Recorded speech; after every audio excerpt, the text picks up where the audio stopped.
Vamos começar a oração. Graças a Deus te damos pelo reino de Cristo instituído sobre a terra. Te pedimos que o conhecimento do Senhor enche a terra, como as águas enchem o mar. Por Jesus Cristo eu oro. Amém. Mateus capítulo 21, verso 33. Ouvi ainda outra parábola. Houve um homem, pai de família, que plantou uma vinha e circundou-a de um valado e construiu nela um lagar e edificou uma torre e arrendou-a a uns lavradores e ausentou-se para longe. E chegando o tempo dos frutos, enviou os seus servos aos lavradores para receber os seus frutos.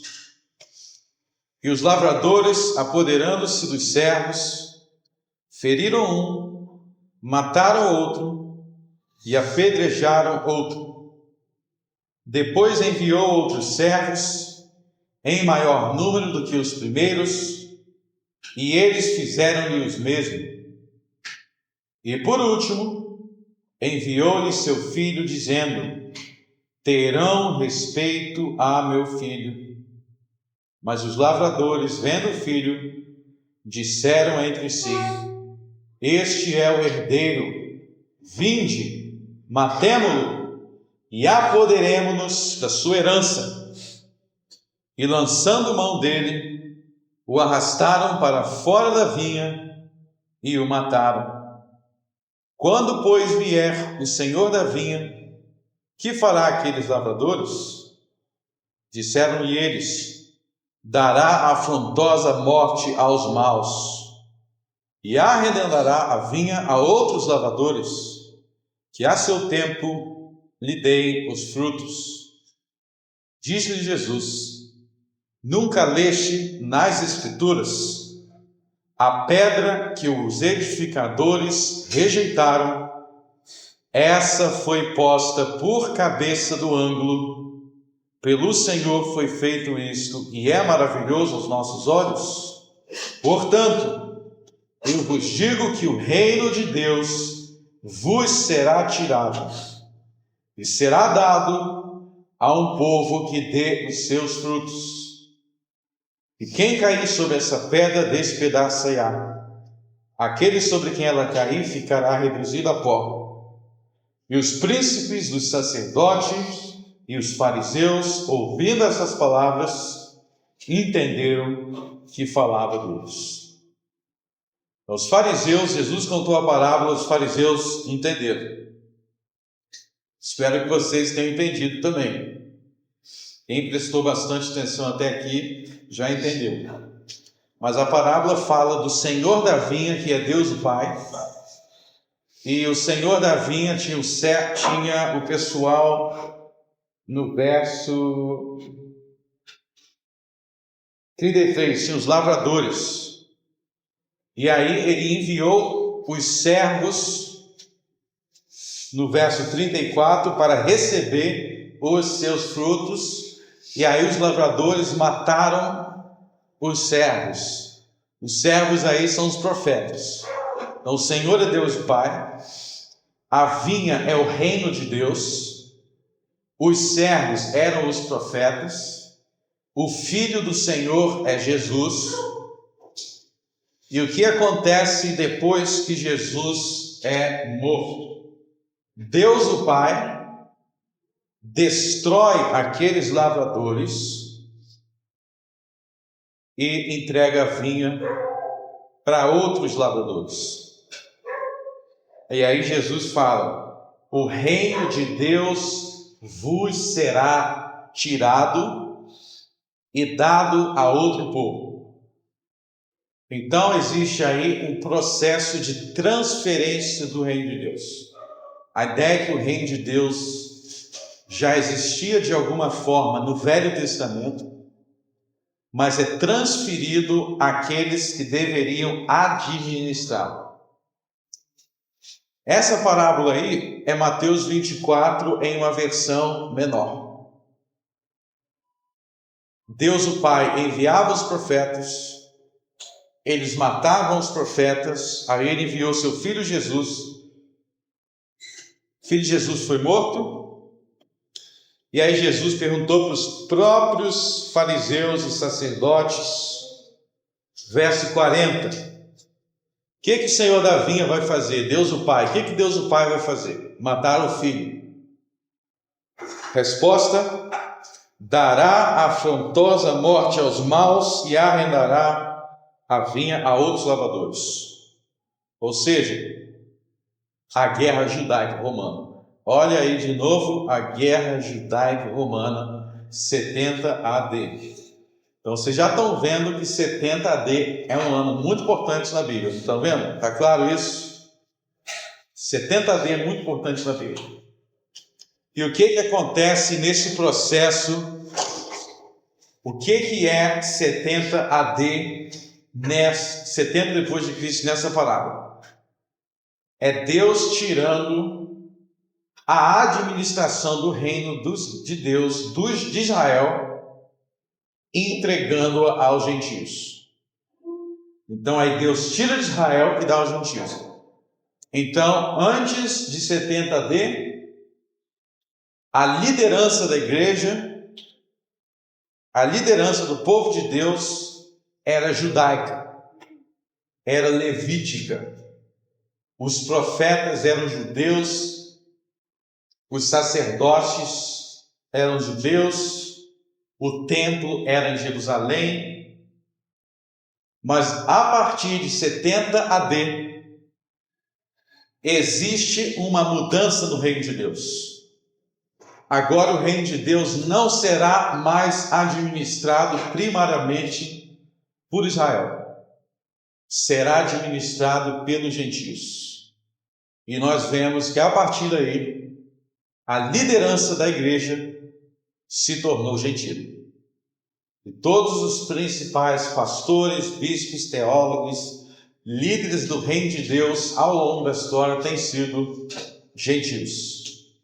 Então, os 40 anos entre Jesus, a morte do filho aqui, entre a morte do filho e a destruição de Jerusalém, é como se fosse um momento de transição, de administração. Deus está tirando da mão dos judeus, entregando na mão dos gentios. É isso que acontece nesses 40 anos. Ou, para colocá-lo em outros termos, o reino de Deus como se estivesse saindo do povo de Israel e chegando aos gentios. Enquanto Israel é rejeitado e abandonado, os gentios estão assumindo esse lugar. Então, existe aí uma substituição, onde substitui um povo, deixa de ser uma igreja judaica e se torna a igreja universal. Ou como é dito nos credos, creio na Santa Igreja Católica.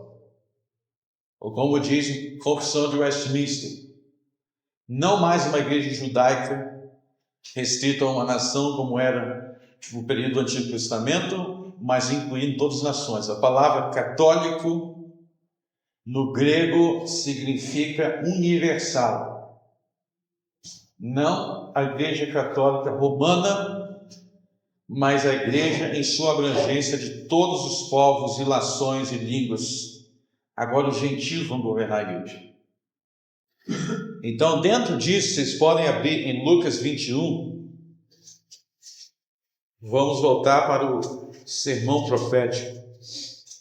Vamos reler o verso 20, a partir do verso 20. Mas quando virdes Jerusalém cercada de exércitos, sabei então que é chegada a sua desolação. Isso já aconteceu? Então, os que estiverem na Judéia, fujam para os montes.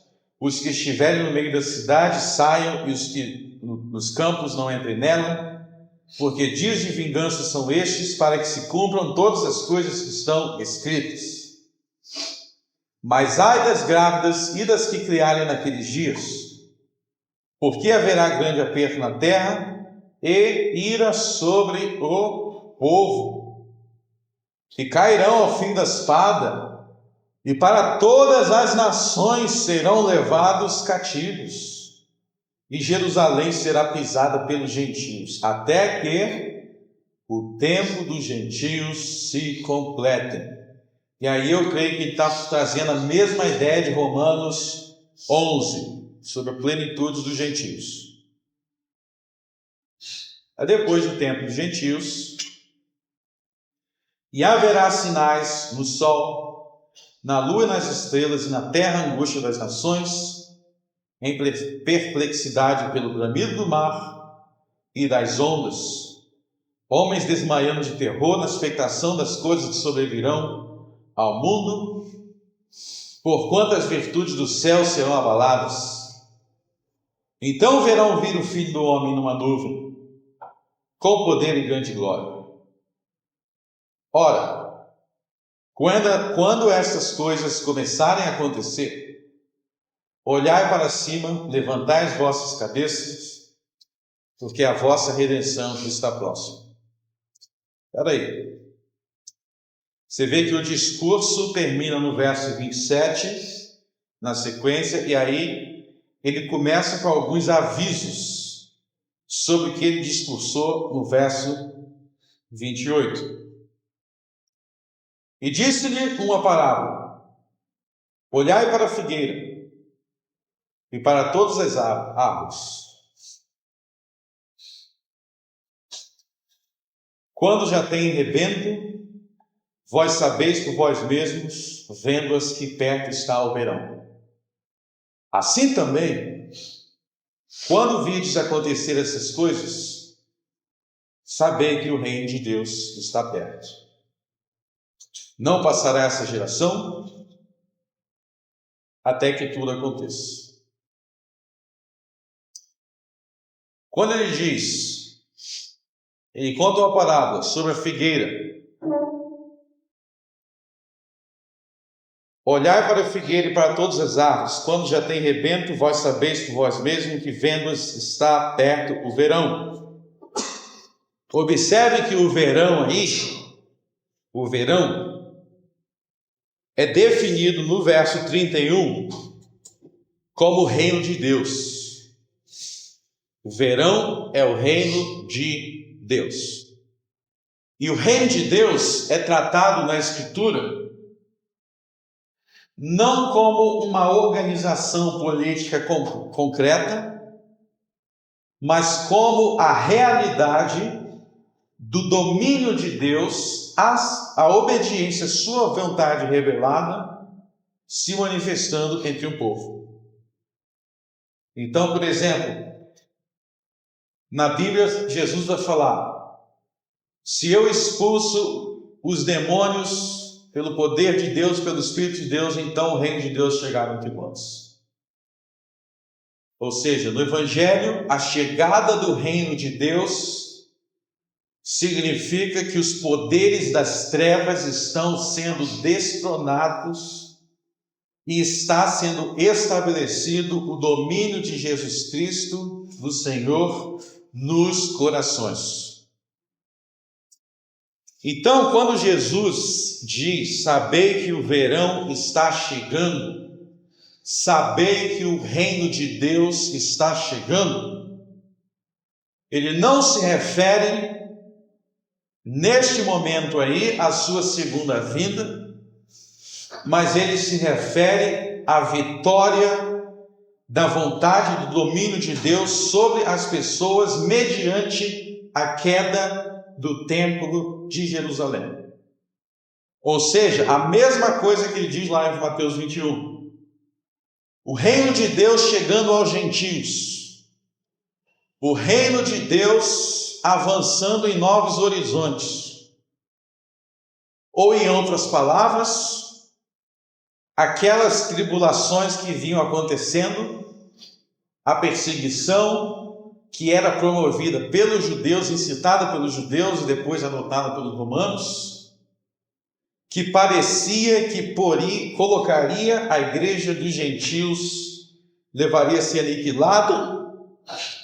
Jesus está dando a palavra de esperança. Olha, quando vocês verem os falsos cristos, os falsos profetas, as guerras e todas essas coisas, não é para você desanimar, não é para você ficar triste, mas é para você entender que é o reino de Deus chegando.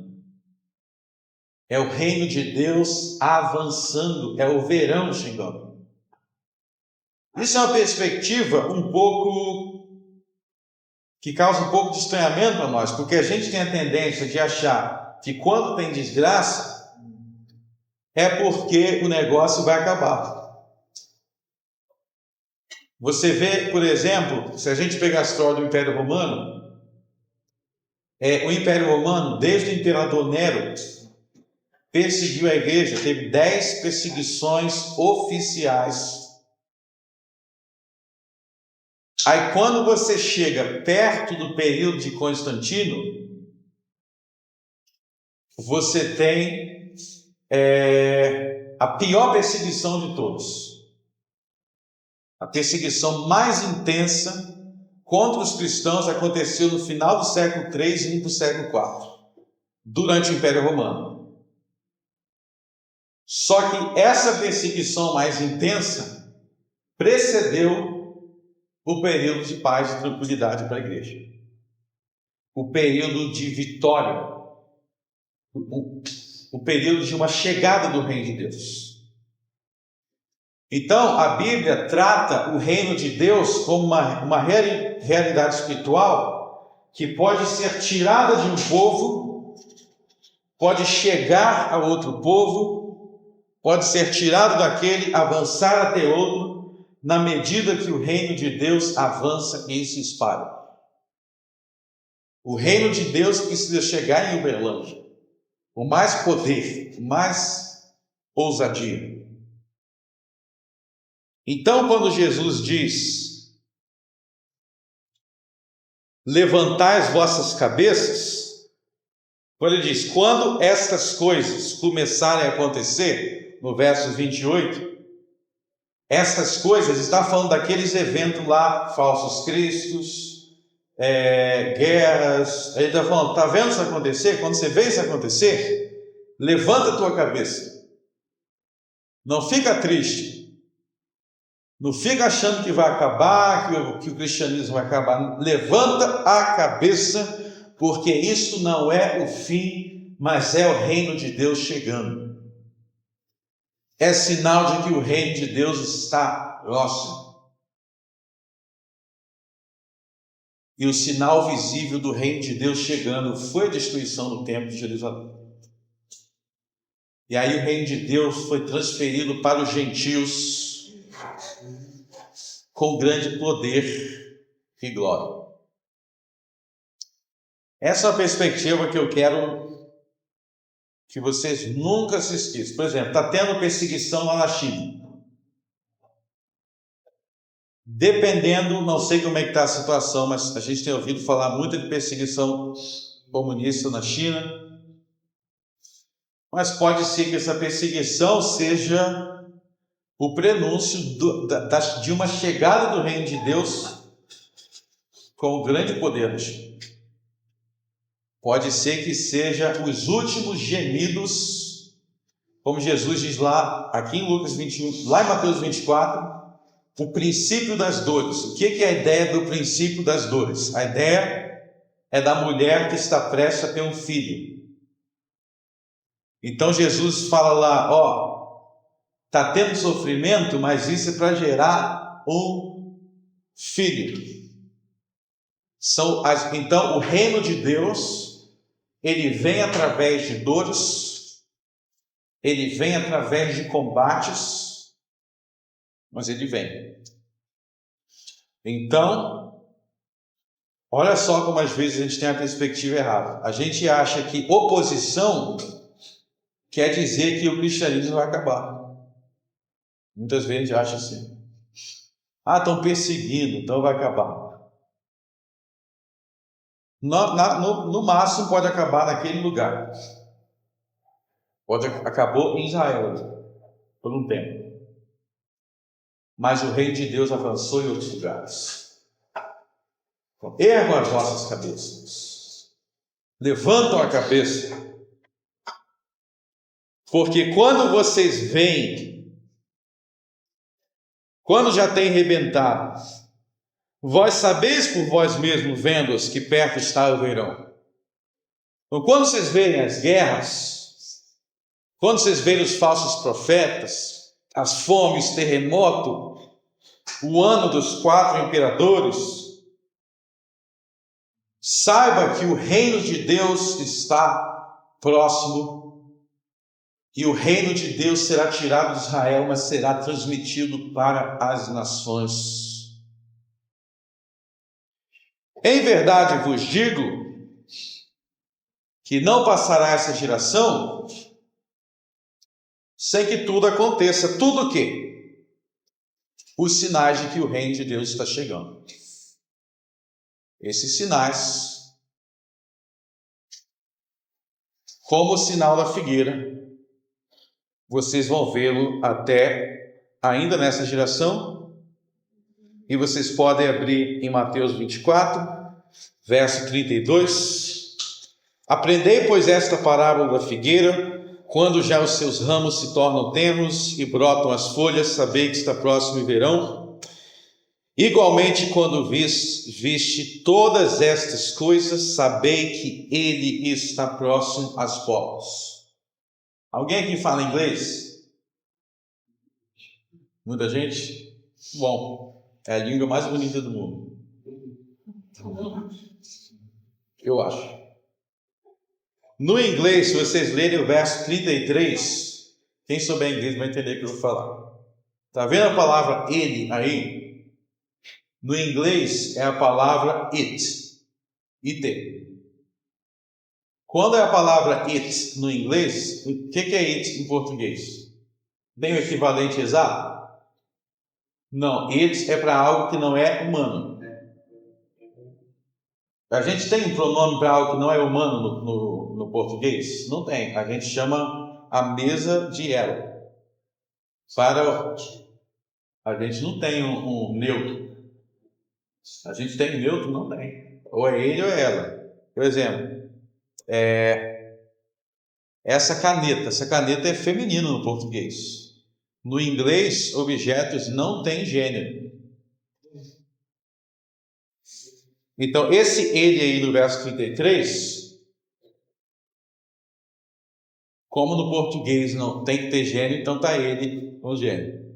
Mas na verdade é it. O que é it aí no contexto?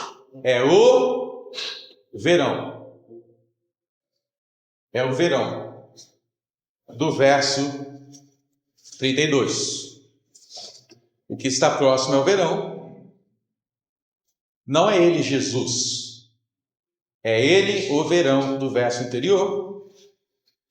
E que, como Lucas explica, o verão é o reino de Deus. Então, essas coisas aí que eles veriam naquela geração, não era que a vinda de Jesus estava próximo, mas é que estava próximo este avanço do reino de Deus, em que o reino de Deus seria transferido de Israel para os gentios. Então aí Jesus, ele fala sobre as coisas que precederiam a destruição do templo, e a destruição do templo era o momento em que o reino de Deus, como diz lá a parábola de Mateus 21, era transferido de Israel para os gentios. E isso aconteceria naquela geração, e quando eles vissem aquelas tribulações, eles saberiam que o reino de Deus estava perto, e tudo aquilo aconteceu naquela geração, que serviram de sinais que precederam a destruição de Jerusalém. Mais.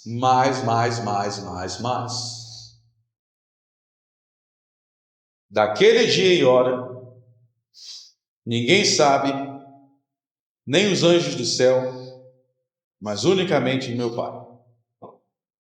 Quando ele diz daquele dia e hora, ele está usando uma expressão muito comum em todo o Novo Testamento, em que os apóstolos falam sobre aquele dia. O dia de Cristo, o dia do Senhor, virá em uma hora em que ninguém sabe, nem os anjos do céu, mas unicamente a Deus, e não sabendo ninguém quando que será, não é possível falarmos de sinais específicos que dizem que o momento chegou. Que dia, ó, ninguém sabe. E aí que Jesus vai falar: porque como nos dias de Noé, assim será também a vinda do Filho do Homem. Ele fala que a vinda do Filho do Homem vai ter alguma semelhança com os dias de Noé.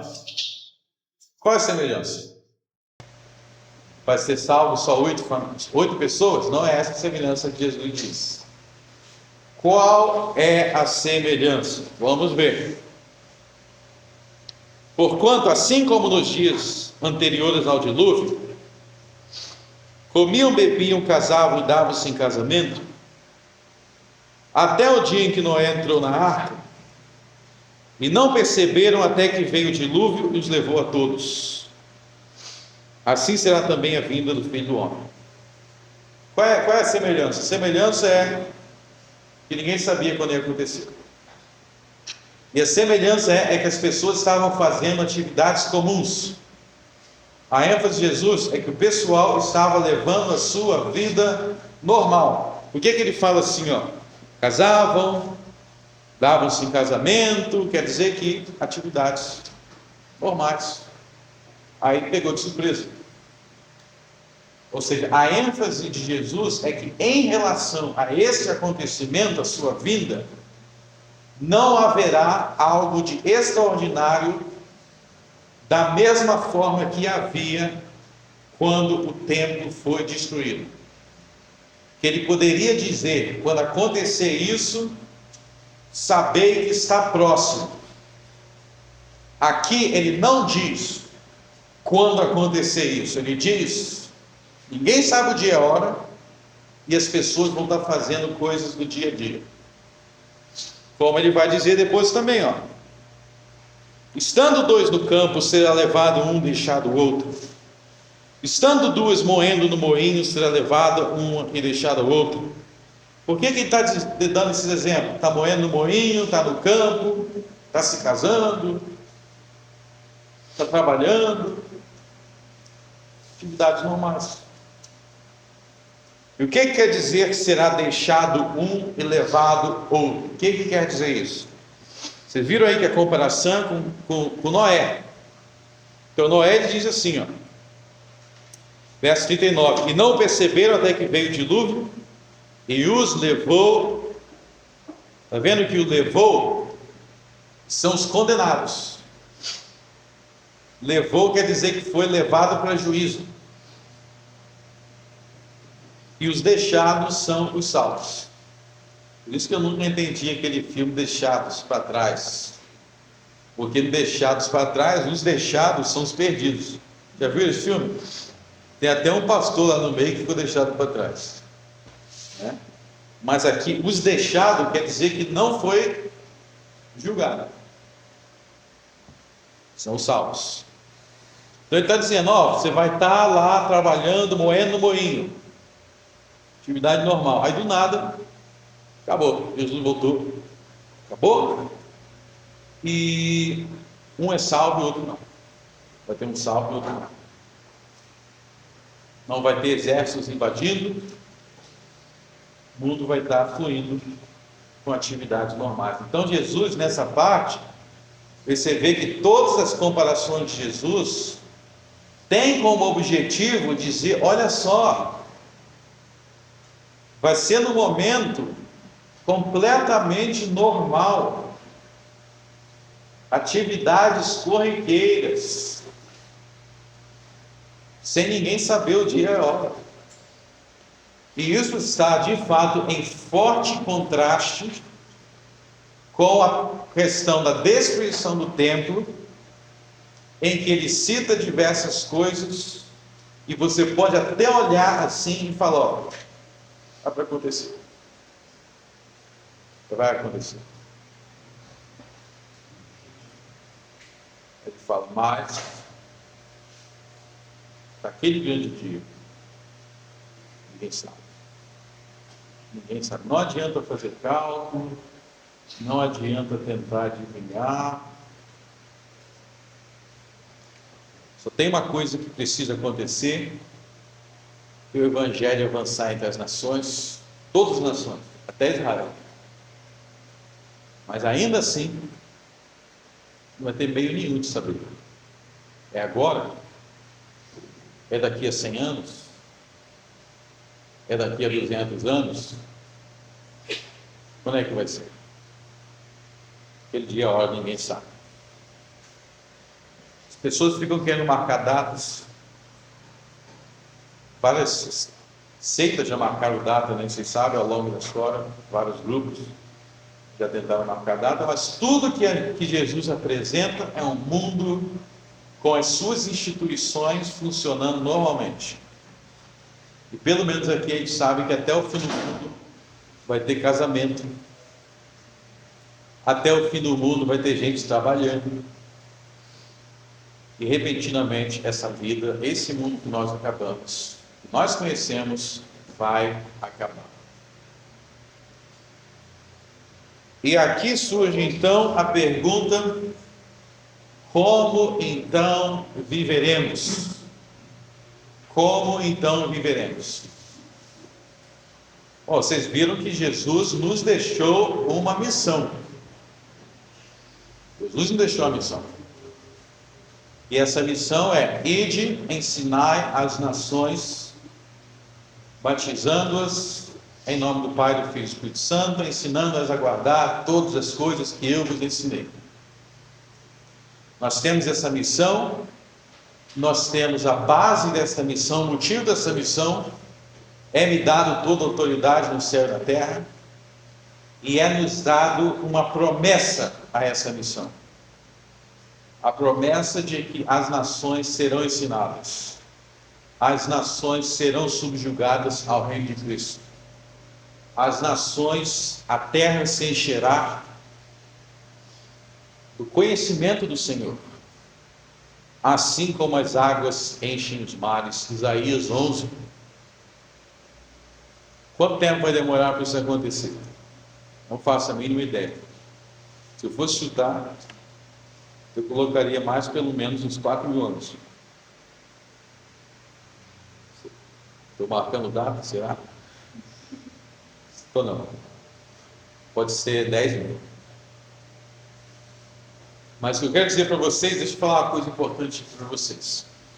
Em minha experiência de cristão, a maioria dos cristãos que eu conheço não conseguem imaginar que o mundo pode durar por mais de 100 anos. A maioria dos cristãos que eu conheço não aceita que pode durar por mais de 100 anos. E eu digo para você: pode sim. Quem vivia no ano 1000 podia falar: eita, estamos no ano 1000, já vai acabar, Jesus já vai voltar. Estamos em 2000. E aí eu quero lançar um desafio para vocês. E se Jesus não voltar nos próximos 2.000 anos?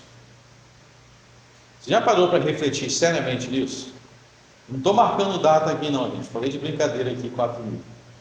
Mas e se ele demorar 2.000 anos? Você pode dizer que ele não vai demorar? E se demorar 4.000 anos? Você pode dizer que não? Aí você vai me ter que dizer por que ele não vai voltar. Por que você acha que ele vai voltar dentro de 100 anos? Ah, porque os sinais. Bom, já quebrei todos os teus sinais. Já mostrei que todos eles se cumpriram no primeiro século. Já te mostrei que o templo foi destruído, já te mostrei que já teve aqueles falsos profetas. Tudo que as pessoas ficam jogando no futuro, já mostrei que se cumpriram naquele tempo. Poxa, pastor, então o que está faltando acontecer? Vou dizer uma coisa para você. É muito fácil falar de sinais onde nós ficamos acomodados. Ah, vamos lutar por isso daqui. Não adianta lutar não. Eu tenho sinal, já está o anticristo chegando, o homem da iniquidade, já estão construindo o templo de Israel, já vai ter o homem da iniquidade, então esquece aí que se expor do mundo. Muito fácil, né? E se eu te disser que o que está faltando para Jesus voltar é a gente evangelizar o mundo? Sabe por que as pessoas não querem acreditar nisso? Porque você vai ter que se levantar da sua cadeira e fazer alguma coisa. É fácil acreditar em sinal que tiram a sua responsabilidade. Eu estou te dizendo para você que o que está para acontecer envolve você sair da cadeira. E não ficar especulando sobre coisas que já aconteceram, mas sair da cadeira e conquistar o Brasil para Jesus. Que o evangelho do reino, olha só, o evangelho do reino. O evangelho do reino. Você viu que Jesus usou a palavra reino? Que o reino de Deus chegue às nações. É isso que está faltando acontecer. E aí você vai começar a ver que o reino de Deus chega às nações, não é tão simples assim. E aí o trabalho vai ser difícil mesmo. Poxa, aí fica difícil, hein? Quem disse que ia ser fácil? Mas eu quero te alertar que o Império Romano não existe mais. O quarto animal de Daniel já caiu. E a Europa já se rendeu a Jesus Cristo em diversas nações. Ah, mas tem apostasia agora. Quem disse que é apostasia para sempre? Ah, mas é apostasia final. Não, meu amigo. É apostasia temporária de cristãos frouxos que não se levantam da cadeira para obedecer o que Jesus mandou, que é conquistar as nações para Jesus. O Império Romano não existe mais, já caiu. Alguém sabe de algum César vivo aí? Já acabou. Daniel 7 diz que ia acabar e acabou. Aí vieram nações cristãs, Holanda, Escócia, Suíça, várias nações. Eu pergunto para vocês, quem é que acabou com o tráfico de africanos como escravos ao redor do mundo? Não foi o cristianismo? Vou te dizer, não somente o cristianismo, mas Jesus Cristo reinando nos céus e submetendo os povos às leis dele. É isso que nós temos que fazer, submeter os povos às leis de Jesus. Como? Evangelismo é isso. Falar para os seus amigos, para os seus familiares. Isso é submeter os povos a Jesus. Aí o que a gente tem que fazer? Vamos juntar uns soldados aqui de Uberlândia e derrubar Brasília. Não, meu irmão, você tem uma arma muito mais poderosa. O que você quer lutar com uma arma tão fraca? Se você tem uma arma muito mais poderosa que é a pregação do Evangelho. Muito mais poderosa para subjugar o Brasil a Jesus, convertendo os corações. Então, a gente está vivendo não naquela mesma época de Mateus 24, mas aquela época de Mateus 24 foi escrita, como diz Paulo em 1 Coríntios 10, para aviso nosso. Tudo que foi escrito para nos ensinar. Então, assim como naquela época eles tiveram que enfrentar oposição, mas Jesus diz: ergam as cabeças. O tempo está caindo, mas o reino de Deus está chegando. Eu quero dizer a mesma coisa para vocês: ergam as cabeças. Vocês vão ter que lutar aqui em Uberlândia, contra falso profeta, igual João teve que lutar. Vocês vão ter que lutar contra hereges. Pode ser que surja guerras aí também. Pode ser que surja. Em outras partes do mundo tem. O Brasil pode enfrentar guerras, apostasia, heresia, fome. O Brasil já não enfrentou um monte de fome. Mas erga a cabeça. Para de ficar dizendo acabou. Não adianta fazer mais nada. Joga a toalha. Não foi isso que Jesus te ensinou. Jesus te ensinou que o Evangelho vai vencer. E eu quero terminar lendo algumas passagens. Leia, vamos abrir, por exemplo, em Isaías capítulo 2.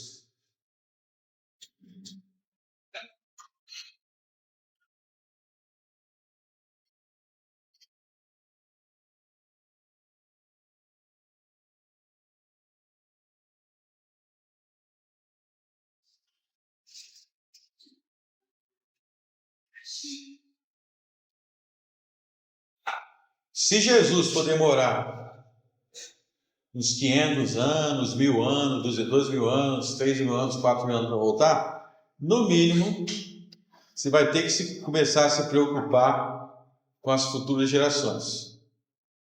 E uma pergunta que você vai começar a ter que se fazer é: em que igreja de Uberlândia meus bisnetos vão adorar a Deus? A gente vê muita coisa errada no mundo hoje, mas a gente se dá conta que muita coisa está errada porque os nossos avós acreditavam que o mundo ia acabar. Aí eles se preocupavam com as futuras gerações. Isaías 2. Palavra que viu Isaías, filho de Amós, a respeito de Judá e de Jerusalém. E acontecerá nos últimos dias. Quando é que vai acontecer? Que se firmará o monte da casa do Senhor no cume dos montes, e se elevará por cima dos outeiros, e concorrerão a ele todas as nações. Irão muitos povos e dirão: vinde, subamos ao monte do Senhor, a casa de Deus de Jacó, para que nos ensine os seus caminhos e andemos nas suas veredas. Porque de Sião sairá a lei, e de Jerusalém a palavra do Senhor. E ele julgará entre as nações, e repreenderá a muitos povos, e estes converterão as suas espadas em enxadões, e as suas lanças em foices. Uma nação não levantará espada contra outra nação, nem aprenderão mais a guerra.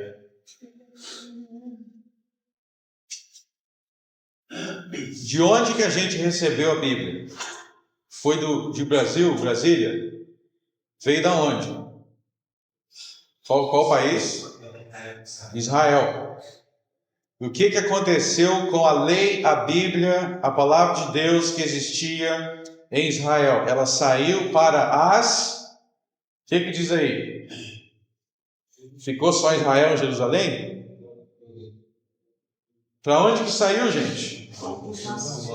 Das nações. E o que vai acontecer com essas nações? Elas vão ser ensinadas.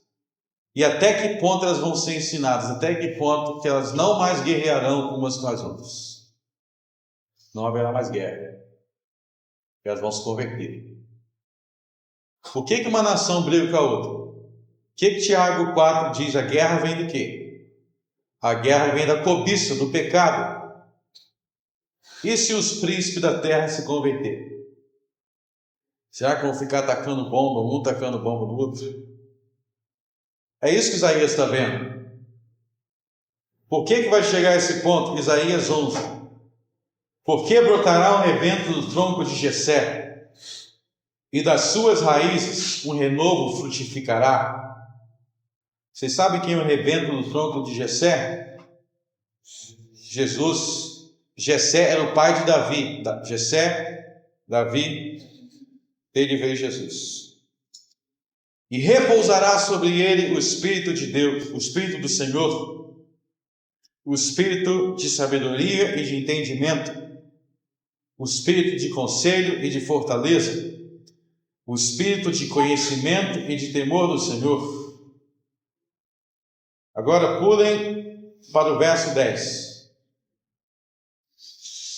E acontecerá naquele dia que a raiz de Jessé, a qual estará posta por estandarte dos povos, será buscada pelos gentios, e o lugar do seu repouso será glorioso.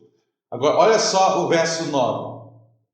Não se fará nem dano algum em todo o meu santo monte, porque a terra se encherá do conhecimento do Senhor, como as águas cobrem o mar. O que a gente viu lá da rocha, da pedra de Daniel 2? A pedra começou pequena até que ela encheu toda a terra. Quem é a pedra? É a raiz de Jessé. E todos os povos vão buscá-la.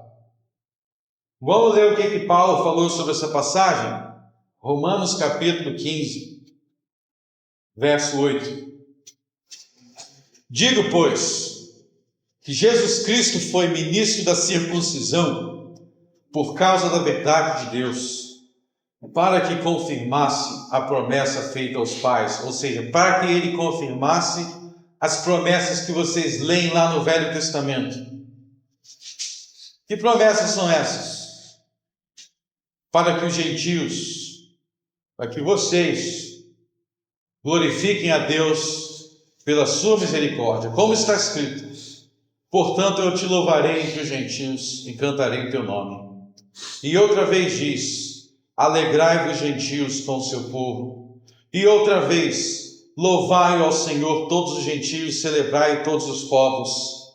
Outra vez diz: uma raiz em Jessé haverá, e naquele que se levantar para reger os gentios esperarão.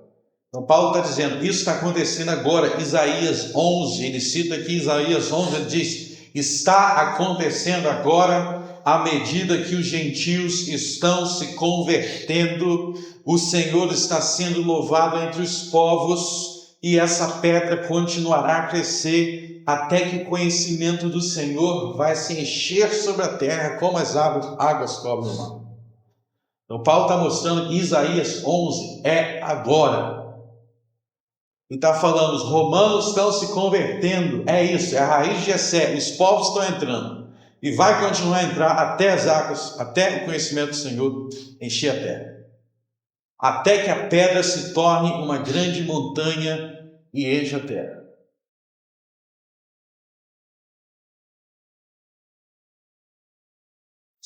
Salmo 110.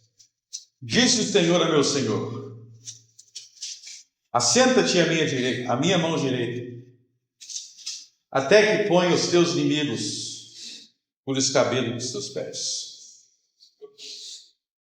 E disse o Senhor, quem é o Senhor aí?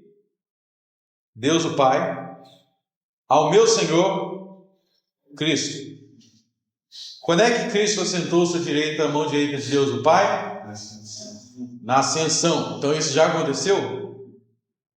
Ele vai assentar a sua mão direita até quando? Até que o Pai coloque os inimigos dele debaixo dos seus pés. Vamos ler o que Paulo diz sobre isso em 1 Coríntios 15, verso 22. Porque assim como todos morrem em Adão, assim também todos serão verificados em Cristo. Mas cada um por sua ordem. Cristo as primícias, depois os que são de Cristo na sua vinda. Depois virá o fim. Para vir o fim tem que acontecer o quê? Quando tiver entregue o reino a Deus, ao Pai, e quando houver aniquilado todo o império e toda a potestade e força. Por quê? Porque convém que reine até que haja posto todos os inimigos debaixo dos seus pés. Então, o reino de Cristo não é Cristo sendo derrotado, mas é Cristo julgando e derrotando inimigos, aniquilando todo império e toda potestade e força. E para encerrar, Mateus capítulo 13. Como é que é o reino de Cristo? Como é que é o reino dos céus?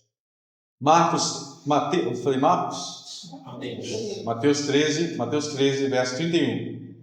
Ora, outra parábola lhe propôs, dizendo: o reino dos céus é semelhante ao grão de mostarda, que o homem pegando nele semeou no campo, o qual é realmente a menor de todas as sementes, mas crescendo é maior das plantas, e faz-se uma árvore de sorte que vem as aves do céu e se aninham nos seus ramos. Como é que é o reino dos céus? Começa pequeno, continua pequeno, vai crescer até encher toda a terra. Verso 33. Outra parábola diz: o reino dos céus é semelhante ao fermento que uma mulher toma e introduz em 3 medidas de farinha, até que tudo esteja levedado.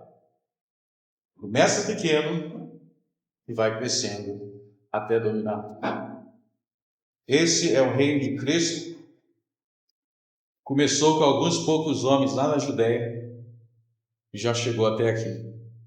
Já alcançou muitas nações, muitos povos e continuará a alcançar, até que seja derrubado todo o império, toda a potestade, toda a força, e a plenitude dos gentios há de entrar.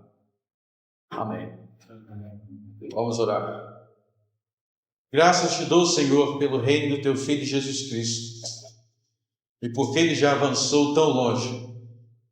Tire de nós, Senhor, o sentimento de escondermos de nossas responsabilidades e nos ensine, Senhor, o dever de conquistar a nossa cidade, o nosso estado e o nosso país para o Senhor Jesus. Nós não queremos experimentar as maldições das alianças, mas estando em Cristo Jesus, queremos, como país, experimentar a bênção. Dê, Senhor, arrependimento a este povo, para que venhamos experimentar a glória da raiz de Jessé, para que venhamos experimentar a glória do reino espiritual de nosso Senhor e Salvador Jesus Cristo. Amém.